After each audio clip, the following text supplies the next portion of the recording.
गांव का दृश्य, अजान की आवाज। एक मस्जिद के पास 14 साल का लड़का काम कर रहा है। उस लड़के का नाम था हरीस। हर दिन वो सुबह अजान के वक्त उठता, मस्जिद में सफाई करता और दिन भर एक चाय की दुकान पर मेहनत करता। उसके माता पिता कुछ साल पहले एक हादसे में इंतकाल कर गए थे। हरीस के पास अब इस दुनिया में सिर्फ उसका छोटा भाई साद था, जो सिर्फ 7 साल का था। हर दिन हरीस अपने भाई के लिए रोटी कमाता, लेकिन एक चीज थी जो उसने साद को कभी नहीं दी। वो थी उनके माँ बाप की लिखी हुई एक आखिरी चिट्ठी। रात का समय, साद सो रहा है।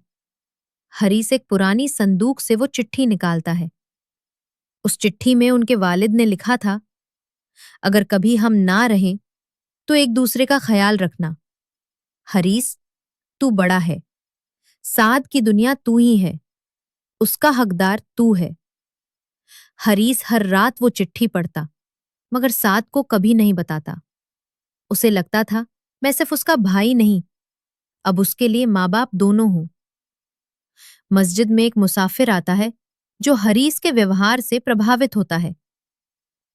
एक दिन शहर से आया एक मुसाफिर मस्जिद में ठहरता है। वो हरीस के किरदार और अदब से इतना प्रभावित होता है कि कहता है, तुम दोनों भाई मेरे साथ शहर चलो, मैं तुम दोनों का दाखिला अच्छे स्कूल में करवाऊंगा। लेकिन हरीस इनकार कर देता है। वो कहता है, मैं अपने भाई को खुद पढ़ाऊंगा, अमानत किसी और के हवाले नहीं करता। कुछ साल बाद वक्त बीतता है।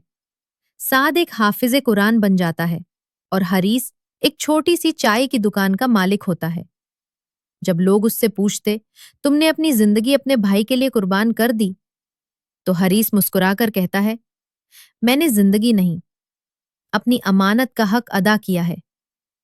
हरीस एक दिन वो चिट्ठी साद को देता है। वो कहता है, तुम्हारे हक की वो अमानत थी जो आज तक संभाल कर रखी थी। आज तुम उस मुकाम पर हो जहां ये मिलनी चाहिए थी। साद की आंखों से आंसू बहने लगते हैं। वो कहता है, भाई, आप ही मेरी पूरी दुनिया हो। जिंदगी में कुछ रिश्ते अल्लाह के हुक्म से होते हैं और कुछ रिश्ते अमानत होते हैं। दोनों का फर्ज निभाना ही असली ईमान है। अगर ये कहानी आपके दिल को छू गई हो तो लाइक करें, शेयर करें।